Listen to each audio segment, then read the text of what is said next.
of them, like Spinoza, you wrote about Spinoza, how he created a God who is eternal, and also the nature, which is also eternal. And he completely removed ethics from divine realm and brought it into the hands of man. This moral accountability away from God. Do you think that is one of the reasons for theorizing a materialistic universe? I really do. See, this is what, now, there have been a few materialists lately who've actually admitted, well, we wanted there to be no God so we could mess around sexually in college. I mean, some of them have actually admitted that, but most will not admit that they don't want to be accountable to a God that is greater than they are. I would argue they also don't want to be grateful, right? We just want to accept what we have and not say thank you to anybody. But again, Spinoza came from a Jewish background, but he was actually thrown out of the Jewish synagogue because even though he said he believed in God, he said God was the same thing as nature. Now, Paul, this is interesting because you're from India, I believe, and we often think of, when we think of the West and the East, it is true that generally speaking, in the West, there's more focus on what's called the transcendence of God, that God is wholly other and outside the universe. But in a lot of Eastern religions like Hinduism and Buddhism and others like Jainism, there is a focus on the immanence of God, so that God is one and in the world, right? And in Hinduism, it's not so much polytheism, lots of gods, it's pantheism, everything is God. And there are, if you read the Gita, which is part of the Mahabharata, if you read the Gita, it's what's called monism, that everything is one. Brahman is Atman, right? The universe and I are the same thing. And it's an illusion when we think things are separate. Now, it is true that that idea is stronger in the East than in the West, but people like Spinoza basically was a monist. He tried to argue that everything is one. There is no distinction between God or the nature, or like I said, as it says in the Gita, Brahman is Atman. They're all the same. And in one sense, that sounds philosophically profound. But what it does is it leaves us totally unaccountable because everything is as it is. There is no uh, God outside of nature to whom we are accountable. There's no way to really grow and move beyond ourselves because everything is one. And again, in some ways, it sounds poetic. The Gita is a beautiful poem, but what it does is it makes everything loses its meaning. We no longer have a God who has created, who has put a special purpose in each one of us. And you would think, doesn't everybody want purpose? Well, if purpose comes with accountability, no, I'd rather just be left alone. See, C.S. Lewis, who is really one of my mentors, C.S. Lewis said that something like pantheism or monism is a wonderful, user-friendly God. Well, he didn't use that phrase. We say that today. Why? Because it's nice, like Spinoza, to believe in God, because when it's beautiful outside and the sun is shining and everything's wonderful, it's nice to be able to think that there's something more out there. But when we want to do something really kind of seedy and nasty, it's nice to know that the universe doesn't care what we do. So again, nobody wants to admit this, but they do. See, we have this idea that scientists are always objective and rational, but they are human beings as well, fallen human beings, and they'd like to keep God out of things. And so you make a system where if you want to mention God, you can, but if not, it doesn't make a difference. And again, Spinoza is very early. He's the same time as Descartes. He's really almost before the Enlightenment, but he's already, and again, he was Jewish. But now this is weird, Paul. I don't know if you've met it, but more in the New York area, I meet more and more Jews who are embarrassed by the idea of chosenness. They're actually embarrassed to think that they're the chosen people. But part of this goes back to Spinoza, this idea that you want a God who does not choose, a God who doesn't have likes and dislikes, a God who does not have moral indignation or righteous anger. This is a God that we can control. And so, in one sense, it sounds humble. I'm not the chosen people, nothing special about me. But it's almost a kind of pride because it says, no one stands in judgment over me. So there's always mixed motives that we have to be aware of. I think that's a great point because Einstein used it to say he believes in Spinoza's God. Right.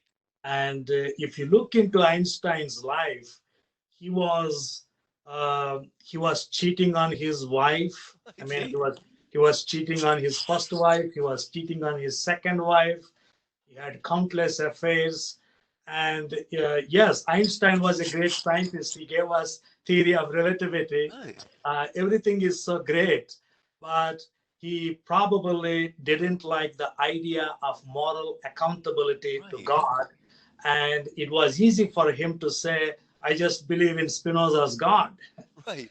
Well, did you see the excellent movie? I think it's called The Man Who Saw God. It's about a famous uh, mathematician from India. Do you know what I'm talking about? It was Ramanujan. Yes. Now he was not a Christian. He was Hindu.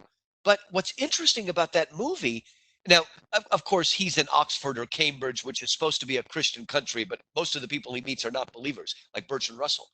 But it's interesting that this man who's a Hindu is putting these, at least cultural Christians, to shame by showing it was beautiful. They showed the sense of awe and wonder and gratitude he felt in the face of the world. Now, again, he didn't really understand a personal God, but I really do think that God raises people up like that to put Christians to shame. We kind of forget that we're living in a, you want to call it a God haunted universe, and that God is bigger than we are. And we don't.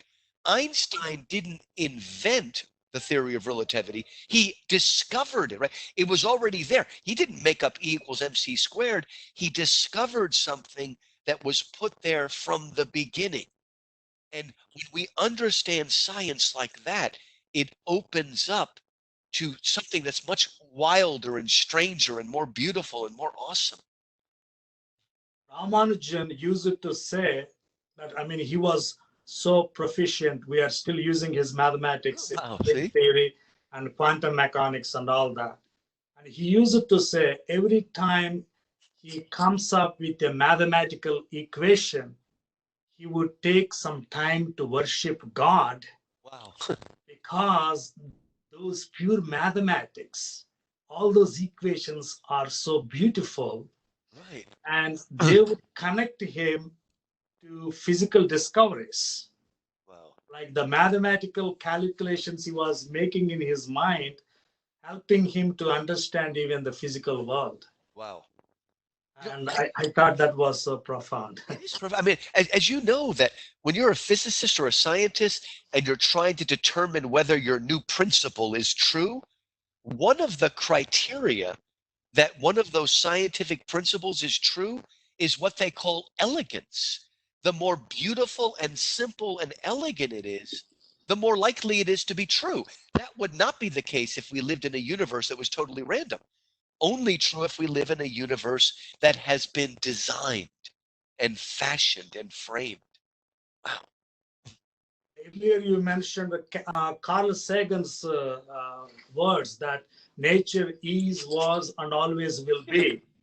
And it is interesting, like China is officially atheist nation, and Mao Zedong, Right.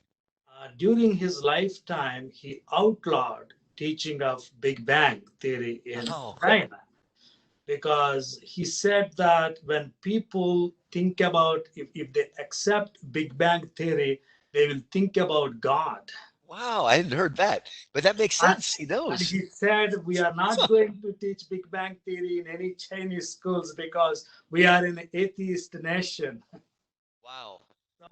The See? yeah, the Big Bang theory has these theistic implications, showing us that the universe had a beginning, so it must have a creator God.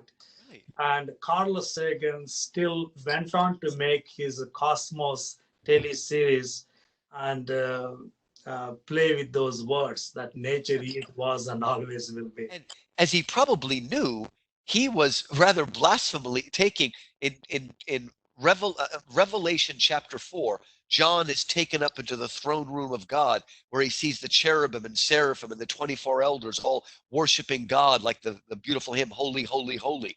And what do they say again and again and again? Holy, holy, holy is the Lord God Almighty, who was and who is to come.